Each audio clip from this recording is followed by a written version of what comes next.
قلب میں سوز نہیں، روح میں احساس نہیں، کچھ بھی پیغام محمد صلی اللہ علیہ وسلم کا تمہیں پاس نہیں۔ کہا جاتا ہے طوفان میں کشتیاں اور غرور میں ہستیاں اکثر ڈوب جاتی ہیں۔ معزز عزیز سامعین سمیت السلام علیکم ورحمۃ اللہ وبرکاتہ۔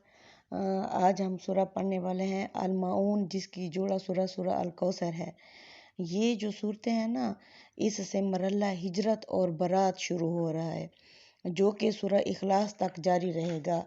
اب ہجرت اور برات سے کیا مراد ہے؟ یعنی جب وقت کا رسول اچھی طرح اتمام حجت کر دیتے ہیں، اپنی امت تک وہ پیغام پہنچا دیتے ہیں جو اللہ نے انہیں دیا ہوا ہوتا ہے، پھر اللہ فرماتے ہیں کہ اب آپ یہاں سے ہجرت کر جائیں، کیونکہ لوگ جب وقت کے نبی کی جان کے در پہ ہو جاتے ہیں، یہاں تک کہ جان لینے کے لیے بھی تیار ہو جاتے ہیں، تب اللہ فرماتے ہیں کہ اب ان دلوں میں کوئی بھی روشنی نہیں بچی ہوئی، اب آپ لوگ یہاں سے ہجرت کر جائیں۔ جو وقت کا رسول ہوتا ہے اور ان کے ساتھی ہوتے ہیں، تو پھر اللہ پیچھے جو لوگ بچے ہوئے ہوتے ہیں ان کے اوپر عذاب آ جاتا ہے، یا تو آسمان سے یا پھر صحابہ کے ہاتھ سے۔ اب جو ہے نا، قریش کے سرداروں کو ان کے فرد قرار داد جرم، انہیں عذاب کی وعید اور رسول اللہ صلی اللہ علیہ وسلم کے لیے بشارت کہ اب جو یہ حرم ہے، اس میں آپ صلی اللہ علیہ وسلم یعنی کہ آپ اسے فتح کر لیں گے۔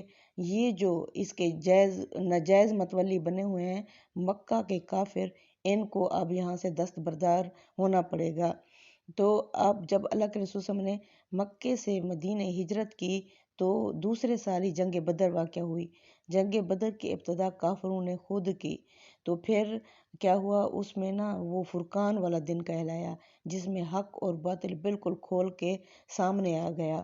تو اس میں اللہ اب بتا رہے ہیں کہ ان یعنی صورتوں میں قریش کے اوپر فرد جرم اللہ تعالیٰ لگا رہے ہیں، اور آپ کے دشمنوں کی جڑ سرزمین عرب سے ہمیشہ کے لیے اللہ فرماتے ہیں اب کٹ جائے گی محمد صلی اللہ علیہ وسلم کے دشمنوں کی۔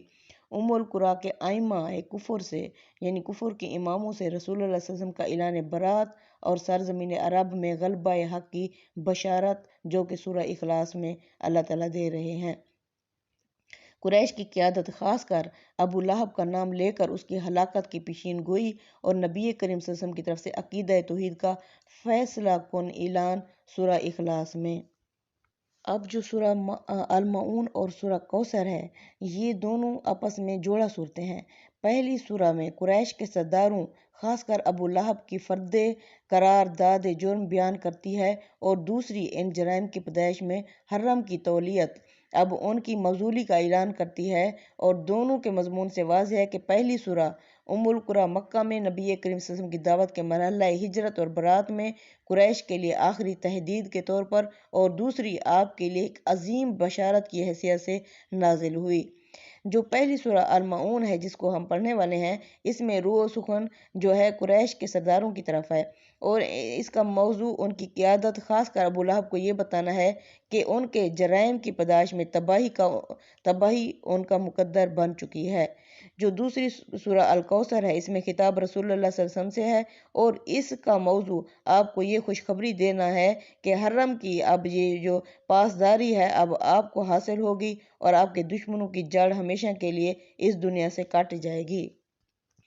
اب جو پچھلی سورہ المعون تھی، یعنی کہ المعون سے جو پچھلی سورہ الفیل اور قریش تھیں، ان میں یہ حقیقت واضح کی گئی تھی کہ قریش کو رزق اور امن کی تمام نعمتیں بیت اللہ کی بدولت حاصل ہوئی ہیں۔ اس کا حق یہ تھا کہ یہ لوگ اس گھر کے خداوند کی بندگی کرتے، اور جس مقصد کے لیے یہ تعمیر ہوا تھا اس کی تولیت میں ان کو دیا گیا تھا، اس کو کامل وفاداری کے ساتھ پورا کرتے۔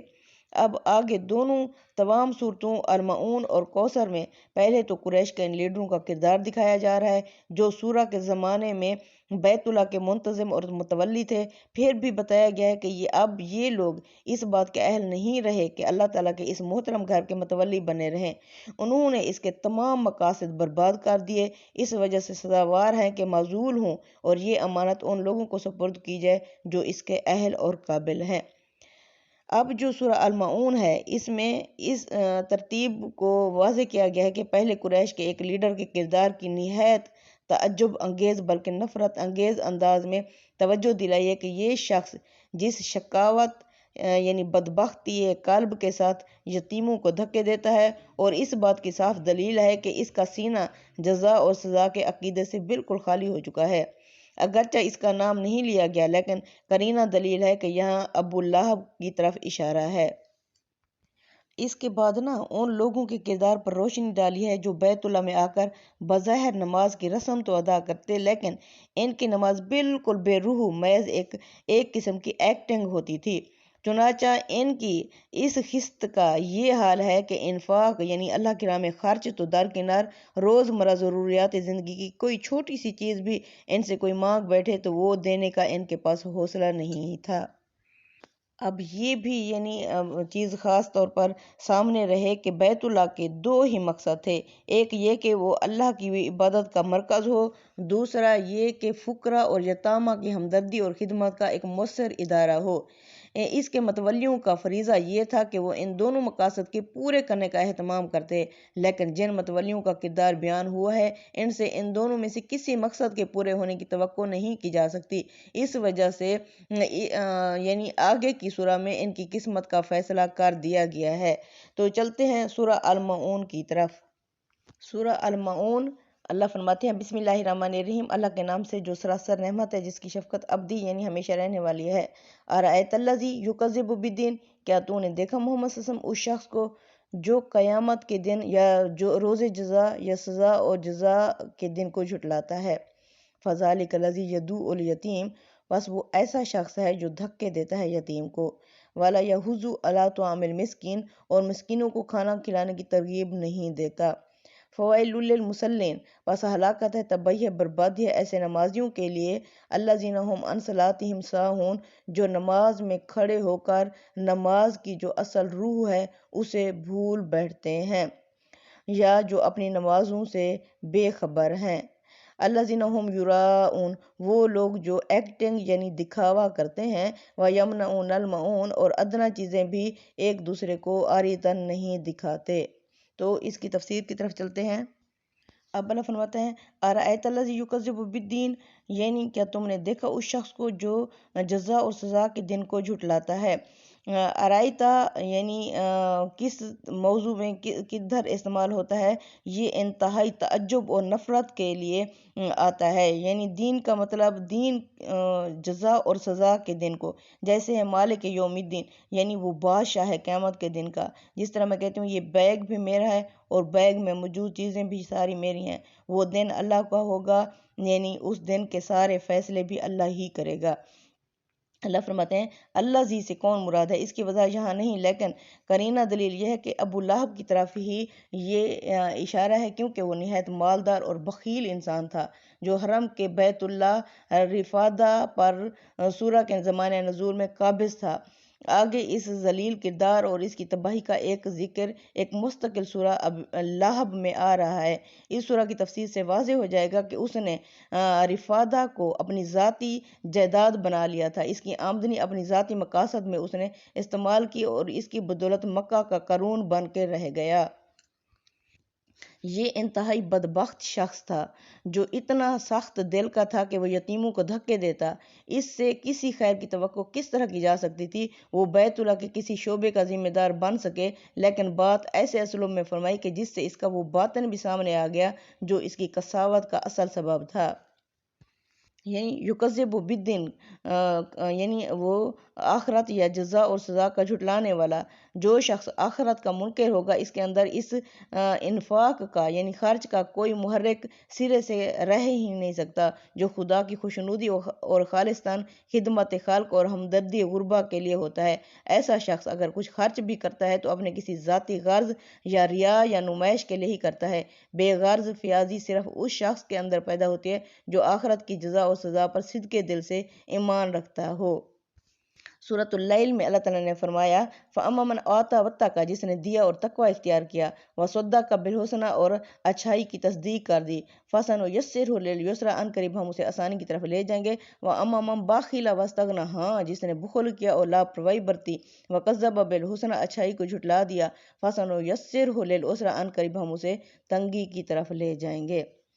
اللہ فرماتے ہیں فذالک الذی یدعو الیتیم، وہی تو ہے جو یتیم کو دھکے دیتا ہے۔ فرمایا کہ یہی شخص ہے جو یتیموں کو دھکے دیتا ہے، یعنی یدعو کے معنی دھکے دینے کے ہیں۔ فرمایا یوم یدعون الی نار جہنم دعا، جس دن وہ دھکے دے دے کر جہنم کی طرف لے جائے جائیں گے۔ یتیموں کے ساتھ رویہ، صحیح رویہ جس کی تعلیم دی گئی ہے کہ ان کے ساتھ عزت کا معاملہ کیا جائے، اکرام کا معاملہ کیا جائے۔ چنانچہ فرمایا کلا، ہرگز نہیں، بل لا تکرمون الیتیم، بلکہ تم یتیم کی اکرام یعنی عزت ہی نہیں کرتے۔ اسلامی معاشرے میں جیسا کہ حضرت ابو بکر صدیق رضی اللہ عنہ نے فرمایا، ضعیف اس وقت تک سب سے زیادہ قوی اور با اثر ہے جب تک اس کا حق اس کو مل نہ جائے۔ اس چیز کا تقاضا یہ ہے کہ معاشرہ ہر فرد ان لوگوں کی دل سے عزت کرے جن کے حقوق ابھی ملنے ہیں، ان کے حقوق کی حمایت کرنا، ان کو ادا کرنے کی تلقین کرنا اور ان کو حاصل کرنے کے لیے سینہ سپر ہونا باہمیت مسلمان کا فرض ہے۔ آگے اللہ فرماتے ہیں وَلَا يَحُضُّ عَلَىٰ طَعَامِ الْمِسْكِينِ، مسکینوں کو کھانا کھلانے پر نہیں ابھارتا۔ یہ وہی بات منفی پہلو سے فرمائی کہ بھلا جو شخص یتیموں کو دھکے دے گا وہ مسکینوں کی پرورش اور ان کی خدمت اور اعانت پر لوگوں کو کیسے ابھارے گا۔ اس حقیقت کی طرف جگہ جگہ اللہ تعالیٰ نے بتایا ہے کہ جو لوگ بخیل ہوتے ہیں وہ اپنی بخیلی پر پردہ ڈالنے کے لیے یہ بھی چاہتے ہیں کہ دوسرے بھی سارے بخیل ہی ہوں۔ ایسے جیسے کوئی نک کٹا انسان ہوتا ہے تو وہ کہتے ہیں سارے ہی نک کٹے رہیں۔ ان کی خواہش کے خلاف اگر کوئی خرچ کرتا ہے جیسے سورہ ہمزہ میں اللہ نے فرمایا ہے، یعنی حمز، لمز، تان اور تشنی کا ہدف بنا لیتے ہیں تاکہ شروع ہی میں ان کا حوصلہ پست کر دیں اور وہ اس راہ میں آگے نہ بڑھنے پائیں۔ اب اللہ فرماتے ہیں فویل للمصلین، پس ہلاکت اور بربادی ہے ایسے نمازیوں کے لیے الذین ھم عن صلاتہم ساہون، وہ جو نماز میں کھڑے ہو کر نماز کی اصل روح سے بے خبر ہیں۔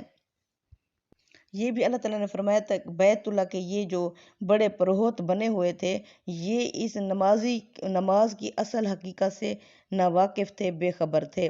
اگرچہ یہ بیت اللہ کے متولی ہونے کے تعلق سے اپنے عوام کو دکھانے کے لیے نماز کی رسم بھی ادا کرتے ہیں، لیکن ان کی نماز محض دکھاوے کی ہوتی ہے، اس وجہ سے روح سے بالکل خالی، نری ریاکاری جیسے ایکٹنگ ہوتی ہے ویسے ہی کرتے تھے۔ اور یہ امر بھی واضح ہے کہ بیت اللہ کا اصل مقصد تعمیر نماز کا قیام تھا، اور اس کے جوارے میں حضرت اسماعیل علیہ السلام کو حضرت ابراہیم علیہ السلام نے خاص اسی مقصد سے بسایا کہ وہ ان کی ذریت نماز کا اہتمام کریں۔ اس خاطر انہوں نے ان کے لیے امن اور رزق کی دعا بھی فرمائی تھی، جو کہ سورہ ابراہیم میں اللہ نے یہ دعا بتائی ہے۔ اب آگے اللہ فرماتے ہیں الذین ھم یراؤون ویمنعون الماعون، جو ریاکاری کرتے ہیں اور ادنیٰ چیزیں بھی بخیلی کے سبب ایک دوسرے کو نہیں دکھاتے۔ یہ ان کی نمازوں کی بے حقیقت کی وضاحت ہے، یہ محض دکھاوے کی نمازیں پڑھتے ہیں۔ ان کا حال یہ ہے کہ یہ چھوٹی چھوٹی چیزوں میں بھی نہایت بخیلی کرتے ہیں۔ یہاں غور کیجئے تو معلوم ہوگا کہ ان نمازوں کے بے روح اور بے جان ہونے پر چیزوں سے دلیل قائم کی ہے کہ ان کی ریاکاری سے، دوسرے ان کی خست سے اللہ تعالیٰ نے یہ وضاحت کی ہے کہ یہ کتنے بخیل اور کتنے رذیل ہیں کہ کسی کو معمولی چیز بھی نہیں دکھاتے۔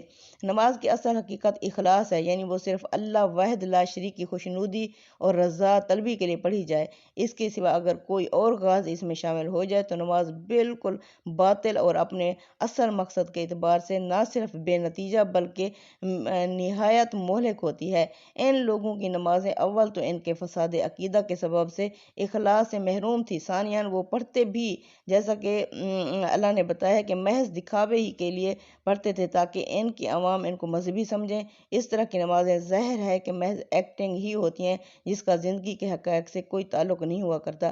جس طرح کسی ڈرامے میں مجنوں کا پارٹ ادا کر دینے سے کوئی مجنوں نہیں بن جاتا، اسی طرح اس قسم کے لوگ مسجد میں آنے اور رکوع اور سجود اور قیام اور وقود کی نمائش کر دینے سے نمازی نہیں بن جاتے۔ علاوہ ازیں ان لوگوں کی خست اس بات کی دلیل تھی کہ ان کی نمازیں بالکل بے روح اور بے جان تھیں۔ نماز کی اصلی روح اپنے رب کی شکر گزاری ہے۔ جو بندہ اپنے رب کا شکر گزار ہوتا ہے وہ خسیں اور لئیم نہیں ہوتا بلکہ فیاض اور کریم ہوتا ہے۔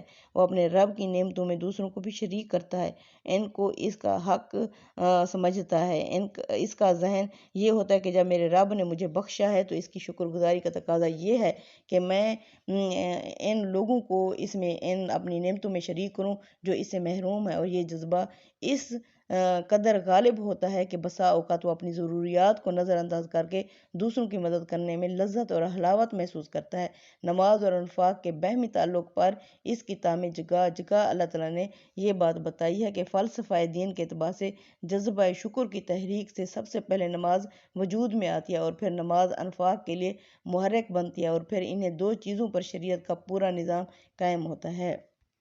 آگے اللہ فرماتے ہیں وَيَمْنَعُونَ الْمَعُونَ، یعنی روزمرہ کی ان چیزوں کے لیے جن کی عارضاً لین دین میں کوئی قباحت نہیں کی جاتی، بلکہ ہر پڑوسی اپنے پڑوسی سے بعض اوقات مانگنے پر مجبور ہوتا ہے۔ ان کا مانگنا اور دینا دونوں اچھے معاشرے میں حسن معاشرت کی علامت خیال کیا جاتا ہے۔ مثلا کسی پڑوسی کو آپ سے کسی ضرورت یا ایک چارپائی بستر یا کوئی برتن یا چھری یا دیا سلائی اس طرح کی کوئی چیز مانگنے کی ضرورت پیش آ جاتی ہے تو ہر شریف پڑوسی اس کی ضرورت نہایت خوش دلی سے پوری کرنے کی کوشش کرتا ہے۔ صرف وہی لوگ اس کے موقع اور تنگ دلی کا مظاہرہ کرتے ہیں جو نہایت لئیم ہوتے ہیں۔ اس طرح کے لئیم اگر نماز پڑھتے ہیں تو ان کی نمازیں محض نمائش ہوتی ہیں۔ اس نماز کے لیے نہ کوئی محرک ان کے دل کے اندر ہوتا ہے اور نہ یہ نماز کسی پہلو سے ان کے دل کی محمد سے وفا تو نے تو ہم تیرے ہیں، یہ جہاں چیز ہے کیا لوح و قلم تیرے ہیں۔ صدق اللہ العظیم۔ تقبل منا انک انت السمیع العلیم وتب علینا انک انت التواب الرحیم، وصلی اللہ تعالی علی خیر خلقہ محمد وعلی آلہ وصحبہ اجمعین برحمتک یا ارحم الراحمین، آمین یا رب العالمین۔